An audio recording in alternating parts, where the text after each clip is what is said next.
I'm Bob Wood. I had an interesting conversation with a fellow a few days ago. He said, hay and straw. Well, what's the difference between hay and straw? Well, I'll tell you. Hay is any one of a number of grasses. Timothy hay, wild grasses that grew along creeks around here in the 18th century. Clover, and any number of wild grasses. They would be cut off when they were growing, usually twice a year, in June and then again in September.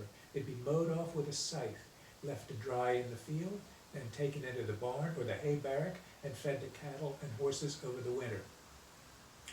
Interestingly, when they're growing along streams, the people would go in, the farmer would go in, scythe it off with a scythe, mow it, but he would not take the horse and cart out in there. They didn't want the hoof prints and the horse's hoof prints making marks in the meadow.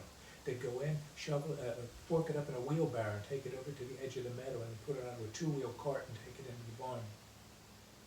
Straw, on the other hand, is the dead stalks of cereal grains, generally wheat and rye around here. They had others at the time, spelt, which is a type of wheat which isn't grown anymore, and even oats, which isn't a cereal grain, but it produces a straw. Those straws are golden brown, brittle, and have absolutely no food value whatsoever. They had other purposes. They were used for bedding, and mainly rye straw was used as a thatch.